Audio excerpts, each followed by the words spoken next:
Hi guys, on today's video I'm going to be teaching you about the difference between diabetes and pre-diabetes. If that is something you want to learn more about, please stay tuned for this video. So guys, I am Denise A Thomas. Welcome back to our channel, Beyond the Bedside.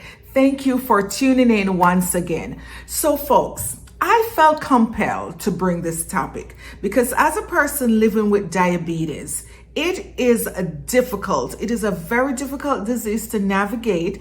And I'm also a registered nurse and I am having a hard time with this. I can only imagine what you guys are going through. So buckle up, come right in, sit down, grab a pen and paper because you might need to take notes so I can help you to understand the difference between pre-diabetes and diabetes.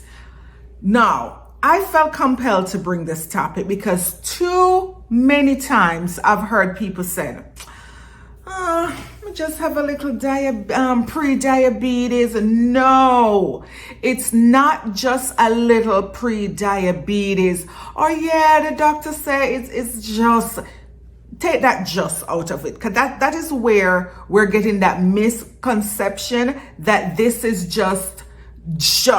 That just word is giving you that safety blanket, making you feel as if it's not just pre-diabetes. All right, this is how I want to break it down. Grab your pen and paper if you might want to take notes. Picture you have pre-diabetes and then there's diabetes. So how the doctors determine this is through blood work, right? There's a lab test that they're going to send you over to the labs to go do. And based on the results of those lab tests, they're going to say to you, you have pre-diabetes or you have diabetes, right? Or none of them. Hallelujah. Praise Jesus. Hope it's none of them based on the lab work. So I'm going to go into more details about lab works in another episode because I'm not trying to make these videos too long because I want you to be able to absorb all this information, very curated and just very short videos where you can learn as much as possible, right? So here goes. So you went to the doctor. He gave you the paper, you went and you did the blood work and you come back now and he's going to give you the results, right? So he's going to look at the lab results and he's going to say to you, Miss Ma'am, Mr. Sir, you have pre-diabetes.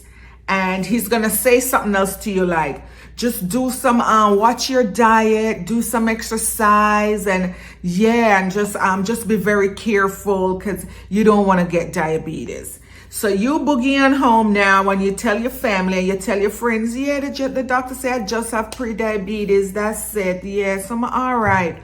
No, ma'am, sir, madam, you are not all right. So this is how I want you to picture pre-diabetes. Imagine you went to your gynecologist now and they say you are pregnant, okay? If you go and they say to you, you are pregnant, how are you receiving that message that you are pregnant? Are you thinking to yourself, yeah, them say I'm just pregnant, just that, and it's all right? You are pregnant, meaning in a matter of 9 months maximum for humans, you're going to deliver a baby. Isn't that what that means? It's the same thing for pre-diabetes. The doctor tells you have pre-diabetes. In a matter of 5 to 10 years, you're going to deliver diabetes. That's it. Pre-diabetes is a precursor for diabetes. It's a warning sign that you're on your way to having diabetes. Now, unless something happens to stop that trajectory, you are going to have diabetes.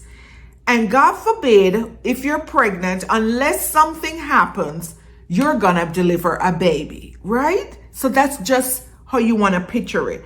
Pre-diabetes is you being pregnant with diabetes. Within 5 to 10 years, you're going to have diabetes. diabetes. Get it? You're writing that down, right? You write that down?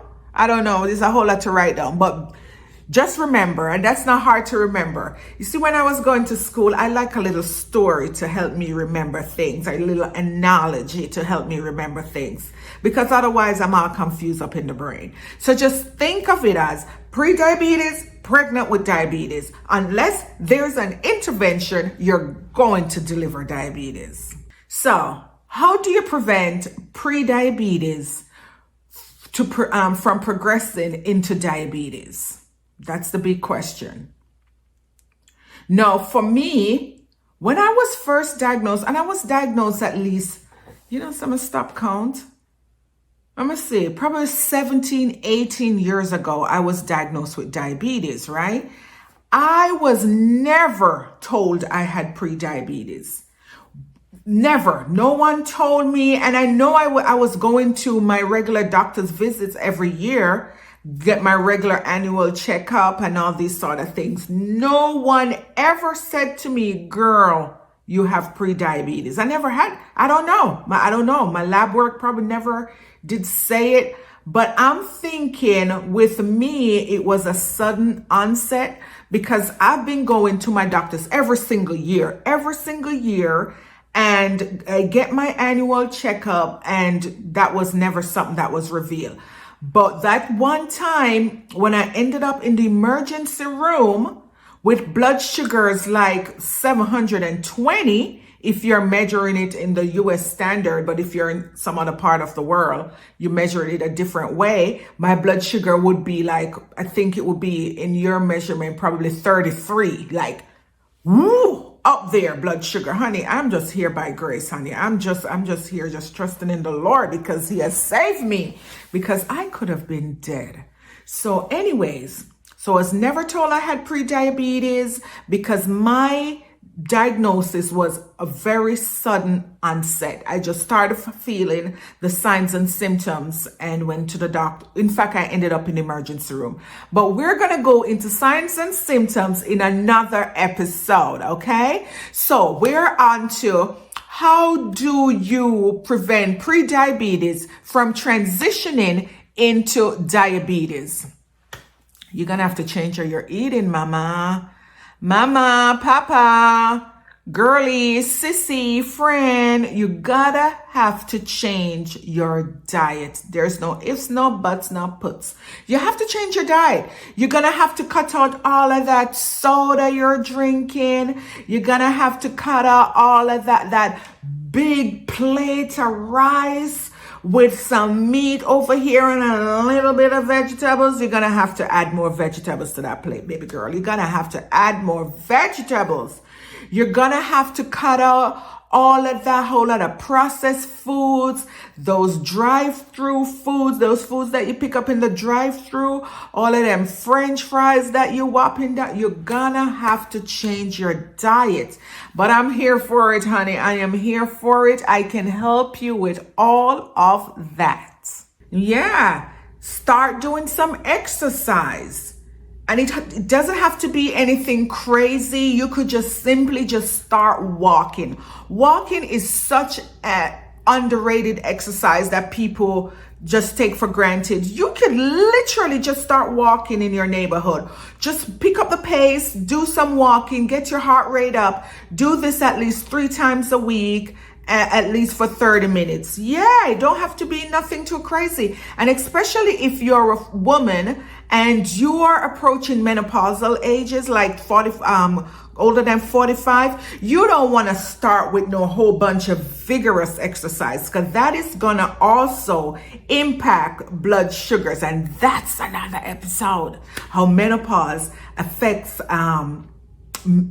diabetes, right? So change your diet, start doing some exercise, and your doctor, depending on the lab work again, he might even start you on some medication. He might start you on some metformin, and metformin is an excellent medicine that can help just manage some of these things that are going on in your body. And I will go into more details. As I tell you, I don't want these videos too long and crazy with too much information. So manage your diet, do some exercise, and reduce your stress. If you're a smoker, you gotta cut out the smoking, and talk to a health coach. She's right here. She is right here, baby. She is right here.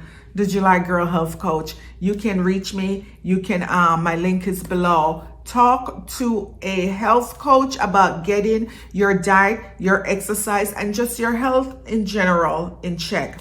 So, I'm going to be bringing you these little creative topics from time to time. Check out my other videos here, Beyond the Bedside.